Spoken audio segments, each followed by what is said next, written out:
Hi there summoners, GuardianE here with another live reaction and first impression video for Fire Emblem Heroes, and tonight we are getting the reveal trailer for the next special heroes to drop into the game in just a couple of days. As you can see from the silhouettes up here, no surprise, we are getting child units, child versions of units, and from the silhouettes, my money is on an Eliwood and a Rebecca making an appearance here. So we'll see if that pans out. Got the trailer pulled up. I'm not looking at my screen right now. We're going to go ahead and watch it together, raw, for the first time, and then take a closer look at the units and the banner as a whole to see if this is one that I think is worth your orbs. So let's jump into it. Alright, let's get this going. Let's let the HUD leave. Okay, so who is on deck? Young and ambitious, and special heroes to battle. Who is he gonna be? Oh, it's Hector. Okay, so I think we were right. I think everybody was right. So we're getting. Wait, sword friend? Is that what it said? It's Hector. So he is still an armored axe unit, valiant war axe, armored beacon. Oh boy, he has a new special. I don't know if that's unique to him or if it's going to be inheritable. I guess we'll see. He took like no damage from that. And that's a lot of damage. Okay. So if I had to guess... Okay, yep. That's definitely Eliwood, pledged friend. So I think we're going to get the trio. I think Lyn is on deck, probably. So that's going to be Eliwood. He is going to be a sword cavalry unit. No real surprises here as far as the weapon and movement type combinations so far. Fiery War Sword, Clash, got a trace skill, Inborn Idealism. There he goes. Alright. I'm procking that Luna. And Rebecca, Breezy, Scamp. So, we were right. Those were the two silhouettes, and then I'm thinking we're probably going to get a duo at the end, right? So this is going to be Rebecca. That's cute art. Gusty Warbow, Moonbow, Finish and Null Follow-Up 3. So she is probably going to be the 4-star focus unit of the banner, if there is one. So Null Follow-Up 3 on a 4-star focus. That's interesting. And that is going to... Oh! Winds of Hope, so that's going to be Lyn and Mark, I guess, as, well, Mark and Lyn, I guess, the other way around. So, that is, that's interesting. That's quite fascinating. Well, yeah, I was totally expecting us to get a Lyn. It makes total sense that she would be part of the duo. Sabotage, Kanto Control, Total War Tome. I personally don't care about like the whole backpack thing that people like to complain about. That means nothing to me. A duo is a duo. The duo is both characters. So to me, that's Lyn, you know? So duo skill. We'll take a closer look at all of the skills and stuff. But I guess this is a pretty natural pick. I mean, they're all like super popular, of course. And for good reason. And I feel like they were natural contenders to be like the child banner as a whole, so not too surprising here. To Lyn not be an infantry sword unit though is interesting because she's paired with Mark, of course. So you know, being a tome unit, that's an interesting twist, I suppose. Paralog story, no matter where, and let's just check it out to see if who is going to be available here. Oh, is that Lucius? It looks like that might have been Lucius there. Okay. As maybe Kid Lucius, that's who we're going to be getting as the free unit, maybe? I don't know. So no matter where is going to be the special hero banner starting on the 7th of April and going for basically an entire month. Rebecca, as we thought, is going to be the 4-star focus unit of the banner. We got even color distribution across, and yeah, Lyn being a part of the Mark duo affords them to be blue, so you have even color distribution because otherwise she would have been a sword unit. All right, then yeah, that's pretty exciting. If I'm being perfectly honest, like the kid banners, like the child banners, aren't my thing. I'm not the most excited about them. I don't get super hype about them as a whole. Just thematically, I think they're just okay. I know some people out there really love them. You know, God bless them, but it's just not really my. I don't know. They're okay. They're okay. I also kind of have an issue with the child hero banners being seasonals, because I feel like, I don't know why they need to necessarily be seasonals. I feel like they could be regular hero banners, like in the regular pool. And then they also tend to be like uber powerful. So every time they have a child hero banner, usually they tend to be really strong with like unique skills and all this stuff. And like, to me, that like kind of doesn't make a ton of sense because they're child versions. But anyway, but that's just me. I don't want to be a spoil sport. I know that there are definitely going to be people out there that are super excited about this banner, and I think the character picks are very, very strong to be observed in this particular banner. So I think they made good choices all around there, and let's take a closer look at their skill sets. Alright, well, starting things off with baby Hector, we've got Valiant War Axe, so he's going to be an axe armored unit, as we know. Killer Slaying effect at start of combat if he has an HP threshold of 25% or more. Inflicts attack defense -6 on foe during combat. Inflicts special cooldown charge -1 on foe per attack. And reduces damage from attacks during combat by 30%. Just straight up. Okay, so across the board, doesn't not like really specifically to a particular turn or enemy phasing or player phasing.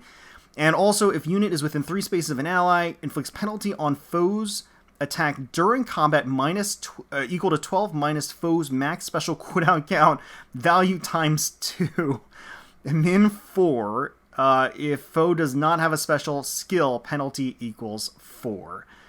I see. So he also will, not only will he get some damage reduction built in, but he's also going to get a nice little in-combat debuff on the enemy's attack, in addition to the fixed -6 attack debuff on the enemy as well as the special cooldown neutralization on the enemy. So that's all going to increase his bulk while negating the enemy's ability to do damage against him. Now he comes with Armored Beacon.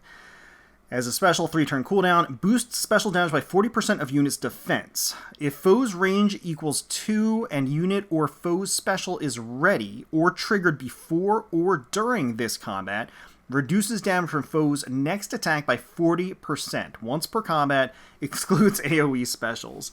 Alright, so not only is it a souped up bonfire, but if the enemy's range is 2, so if he's defending against a ranged unit, or if the foe's special is ready, then he actually gets additional damage reduction, which, if the enemy's special is ready, then that's actually the time where he wants damage reduction the most, right? So I think that's really kind of showcasing how potent this can be. It's going to be multiplicative. It is going to stack with the base 30% damage reduction that Valiant War Axe has. So that's going to be a considerable chunk of damage reduction built in. So that's quite good. I feel like this isn't something that would be inheritable. It seems very good, so I don't think that it would be inheritable, but I don't know. I mean, Intelligent Systems seems to love armored units, so who knows, but I wouldn't make it inheritable if I were in charge. Ostia's Heart is going to be his A-slot skill. A unit can counterattack regardless of foe's range, so distant counter. If foe initiates combat or foe's HP is greater than 75% or equal to at start of combat, inflicts attack defense -8 on foe during combat, and also when unit deals damage to foe during combat, restores 7 HP to unit, triggers even with 0. So, alright, so distant counter at a base is nice for him, and then he gets the further in-combat debuff. So it's just going to stack further the debuff that he already gets with Valiant War Axe. So he gets the -6 to those stats with Valiant War Axe. He gets -8 with Ostia's Heart. He gets an additional fixed minus penalty on attack based upon the enemy's special cooldown charge as well. So all that together is really going to be debilitating to the enemy's ability to do damage, and it's all in combat. So those are things that are more on the more difficult side to negate. They're not activated buffs or anything like that. So Vengeful Fighter 4 for the B slot. So that was like one thing that was missing from Valiant War Axe. Obviously, he inflicts a minus cooldown on the enemy. Vengeful Fighter fills in the gap there, gives him an additional special charge, lets him automatically follow up attack, prevents the enemy's follow up attack, and then again, -4 to the enemy's attack. So again, stacking on that attack in combat debuff.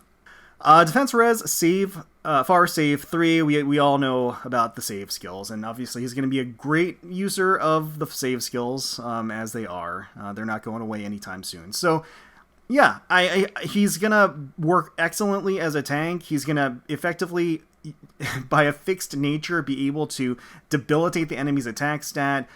He's going to get a guaranteed follow-up attack. He's going to do a lot of damage because I'm sure he's going to have a ton of defense, and that Armored Beacon is going to scale off of his defense in terms of damage. And then he's going to enjoy a lot of damage reduction, and then even additional bonus damage reduction in situations where he can really use it, like when the enemy has a special ready. So, yeah, I mean, he's very good. So if we take a look at Eliwood here, he is going to be a sword cavalry unit. He also has a killer slaying effect. If unit initiates combat or is within 2 space of an ally, grants a plus X to all stats during combat, wherein X equals the number of bonus effects active on unit, excluding stat bonuses, times 3 plus 5, max 17. God, I feel like every time they release one of these trailers, it's like a math class. I feel like there's so many formulas now that are needlessly convoluted. I mean, that's kind of the direction that they're going.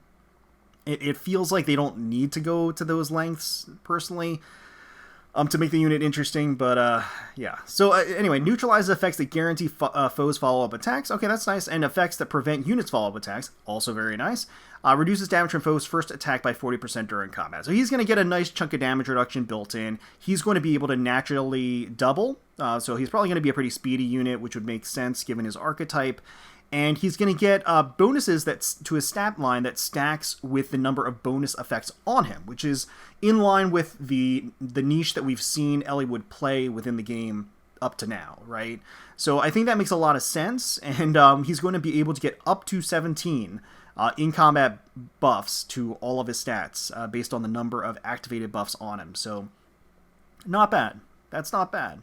As well as the damage reduction and being able to double like that. That's quite solid. Luna for the special attack speed defense, Clash 4 for the A slot. So we're finally getting the speed defense variation of Clash 4.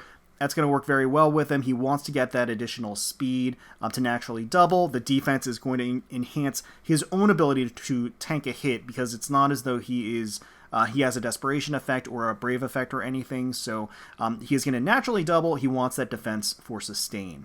And then that damage reduction with Fiery Warsword will help with that. Speed defense near trace 3. And then Inborn Idealism. So his own unique C-slot skill. At start of turn, if a dragon or beast ally is deployed, grants plus 6 to attack speed defense, bonus doubler, and null panic to unit and ally with the highest attack, excluding unit, for 1 turn. Okay. So it says if a dragon or beast ally is deployed. It doesn't say on which side. So effectively, what this means to me is that if there is a beast or dragon ally on either side, anywhere on the battlefield, then this effect comes into play. And that's the only condition. There's no other condition at all for him to meet. As soon as that happens, he gets plus 6 to all of his stats at the start of the turn. So it is an activated buff. And then bonus doubler and the null panic all on him, right? And then the ally with the highest attack as well on his team.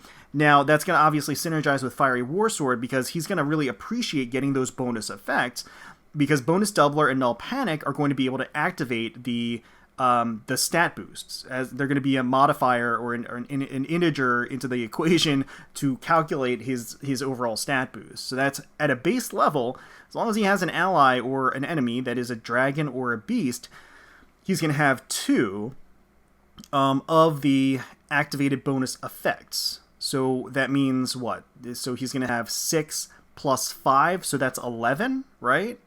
11. So he's going to get bonus 11 to all of his stats. I might be completely wrong. I'm trying to do this off the cuff, so I could be very wrong. But yeah, to me, that's quite solid, because it does say that the excluding stat bonuses. Yeah, so it's just the bonus doubler and the null panic, as far as I can tell, and then whatever other activated buffs end up making their way to him. But so at face value, Eliwood, I think, looks very strong. I mean, he's going to excel at what he's intended to do. I feel like there's just a lot of units out there that have a similar role to him in a lot of ways. And I think you could probably say that about Hector too. It's just that Hector like is so specialized in what he decides to stack that it's like kind of impressive on that very kind of focused nature of reducing the enemy's attack. Yeah, Eliwood is kind of like just an offensive, speedy unit that's going to be able to do a lot of damage, going to be able to naturally double, probably sustain because he's going to have that damage reduction and built-in additional defense. He's going to have the bonus doubler, the null panic, so those are going to allow him to enjoy the actual activated buffs on him without having to worry about being panicked with the speed and defense and attack boosts that he's going to get with Inborn Idealism. And he's going to have a trace skill as well, so it's just like not... I wouldn't say it's like incredibly groundbreaking, but he's going to be a stat monster. He's going to do tons of damage. All right, so next up we've got Rebecca, and Rebecca is going to be the 4-star focus unit of the banner. So she might be get a little bit shafted here as far as her kit is concerned, but she does have her own unique bow, and her other skills aren't really that bad. So we got Gusty Warbow as the weapon, 14 might, has a killer slaying effect. It's effective against beasts and flying foes. So she actually gets effective against beast damage. That's very useful. That's very useful to have. So at start of turn, if unit is within 3 spaces of an ally, and unit's special cooldown is at its max value, grant special cooldown count -1 to unit. Okay. Alright. And if unit is within 3 spaces of an ally, grants +5 to all stats, and then reduces damage from foe's first attack by X% during combat, if in combat against a beast foe or cavalry or flying foe with range equal to 2, X equals 60, otherwise X equals 30. It's kind of interesting that they slid cavalry in there, because obviously it stacks onto the whole beast and flying effective damage, but they also kind of threw cavalry in there for good measure, which is very good for her. So if they're one of those with a range equal to 2, she gets 60% damage reduction, which is great, otherwise 30%, which is quite solid. And also, if unit special is ready or unit special triggered before or during this combat, deals +7 damage during combat, except when dealing damage with area of effect specials. Okay. So she gets +7 true damage if the unit special is ready, or if unit special... Okay, gotcha. So she gets +7 true damage, which is okay. Unless I'm missing something that doesn't seem that special. But any bonus damage that you're getting to a special proc is just useful. So as far as 4-star focus units go, I mean, her bow is very good. That all that effectiveness and then the additional damage reduction you get against those movement types and weapon types is quite nice. It's quite nice to have within a unit. And then having that special cooldown charge built in addition to the killer slaying effect. Because what's going to happen is, since she has Moonbow at a 2-turn cooldown, the killer slaying is going to put it at a 1-turn cooldown. At the start of turn condition, being within 3 spaces of an ally is such... It's harder to not have that condition active than it is to have that condition active. So she's going to easily be able to do that and then get basically an insta Moonbow. And then with that insta Moonbow, she's going to get an additional +7 true damage. So solid combination of stuff for sure. Attack speed finish 3 is okay. It's okay. It's not great. It's not a premium skill, but it is also an excellent stepping stone skill. So if it's a great ability to it's great to have this at your disposal to inherit, so that you can inherit attack speed finish 4 from another unit, as well as another series of skill slots. And of course it works on the flip side. If you want to give her attack speed finish 4, she can inherit that from somebody, as well as get another tree of skills. Null follow-up 3 for the B slot is useful to have on the B slot, so that's nice too. Okay, so overall, you would expect some limitations as a 4-star focus unit. I think they did a pretty good job of making her competitive, and I think that fans of the unit are going to enjoy building her up and merging her, because she's going to be a lot a lot more accessible to +10 in the long run. So we got Mark and Lyn as the duo, and a blue tome unit at that. So total war tome, 14 might, killer slaying effect at start of turn, inflicts -5 to all stats, sabotage, and stall on closest foes within 5 spaces of unit, and foes within 2 spaces of those foes through their next actions. At start of combat, if unit's HP is 25% or more, inflicts -5 on all stats on foe during combat, and unit makes a guaranteed follow-up attack. And also, if a stat penalty is active on any foe within 2 spaces of target, neutralizes effects that inflict special cooldown charge -X on unit during combat. That's an interesting condition. So Sabotage, of course, inflicts penalty on units, attack speed, defense, and res during combat equal to the highest penalty on each stat between unit and allies within 2 spaces of unit. Through its next actions, calculate each stat penalty independently. Okay, so that's a host of good stuff in there. I'm kind of surprised that there wasn't damage reduction somewhere built in, since we keep seeing that over and over again. But the Killer Slaying effect is super good, and then so altogether, he actually gets they actually get -10 to all stats if the condition is met. So -10 to all stats is quite good. -10 Sabotage and Stall on the closest foe within 5 spaces, and then foes within 2 spaces of that foe. So that AoE debuff is like really strong. It's like really a really good effect overall. Very, very easy to basically inflict the entire enemy team with this effect. So that's going to be an in-combat debuff. Then it's going to be exacerbated by the Sabotage effect that's there as well, and then the Stall. It's interesting to see Stall here. I guess from a tactical perspective, that's what they're thinking of having. I also see that he has Kanto control, so that it's all about kind of neutralizing the mobility of the enemy. It's interesting that we're seeing this, especially immediately after Legendary Yuri, who has the ability to somewhat preemptively negate the Stall effect on him. That said, obviously, it's still a very useful ability, especially since when you have this AoE ability to inflict it, it's quite good. So, Iceberg for the special, Remote Mirror for the A slot. I forget what this does. Yeah, attack 7, res 10 to unit during combat, and reduces damage from foe's first attack during combat by 30%. Okay, so it is a player-facing skill, but it does increase the sustain of Mark. Okay. Sabotage attack res 3 for the B slot. So Sabotage skill, really. So his kit is centered around capitalizing on the in-combat debuff inflicted on the enemy, right?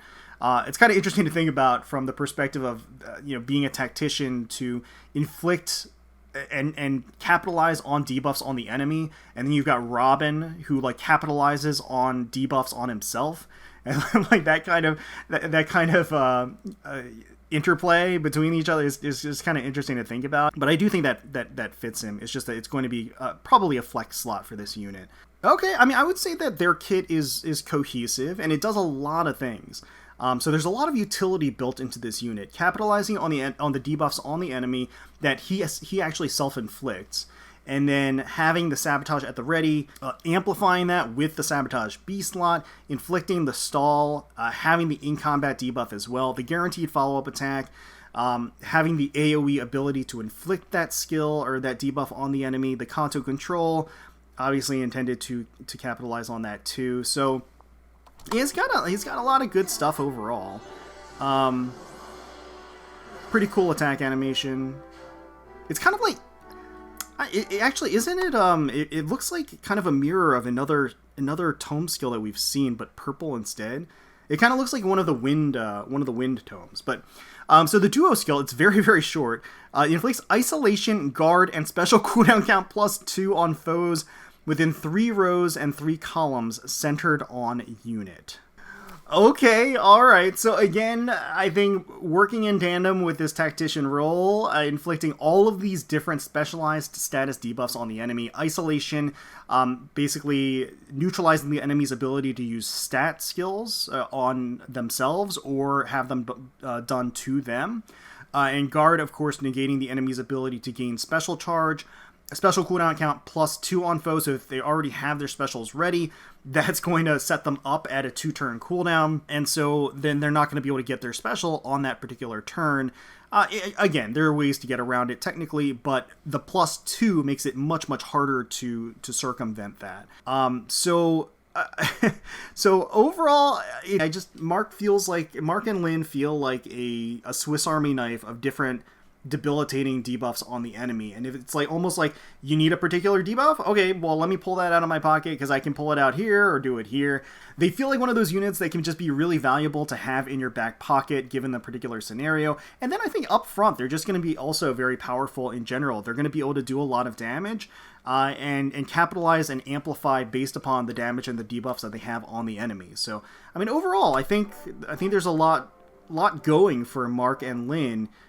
I think most of all, they're going to be fun to use. I think it's kind of like the major takeaway for me is that they have a lot of like fun stuff going for them because they have a whole host of different effects that like independently aren't really that interesting, but all together and having the ability to inflict them, you know, at your leisure is a really nice thing.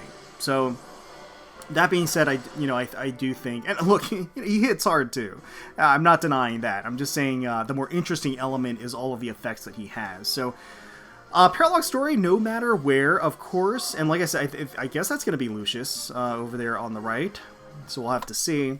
But no matter where, starting on the 7th of April and going for an entire month, again, I kind of said my spiel, my little rant in the beginning about child banners. They're not my favorites. I'm just, if I'm going to be completely honest. So I don't really see myself summoning on this particular banner, and not only that, I don't think there's any specific fodder that I need from these units. I think getting the duo would be great, because again, I think they're interesting. I think they've got a lot of stuff going for them. If I'm going to evaluate the banner as a whole, and try to be neutral about the theming, I mean, I think the duo certainly is the most fun unit. They're the most unique unit. They've got so much different stuff going for them, and that alone makes them like very, I feel like, coveted, at least in my mind. I value that very highly. I would say that Hector is kind of ridiculous when he in his in combat debuffs and activated debuffs on the enemy's attack is going to make them hit like a wet noodle. And Eliwood and Rebecca, I mean, that's how I kind of view it. It's like the duo and Hector, and then Eliwood below, and then Rebecca is kind of down at the bottom, but she's the 4-star focus unit, and she has a pretty good kit as one at that. So I don't know. Let me know in the comments below if you're excited for No Matter Where, what you think about the character picks, what you think about the character theme. Hopefully, if you're excited, I wish you the best of luck. I hope you're really able to get all of the units that you really want from this banner and all of the copies that you need. Hopefully you all enjoyed the video. If you did, please feel free to leave us a like, comment, and subscribe to the channel for more Fire Emblem Heroes content. We thank you all so much for watching, for taking time out of your day to spend with us. We really do appreciate it. And until next time, let's protect those skies.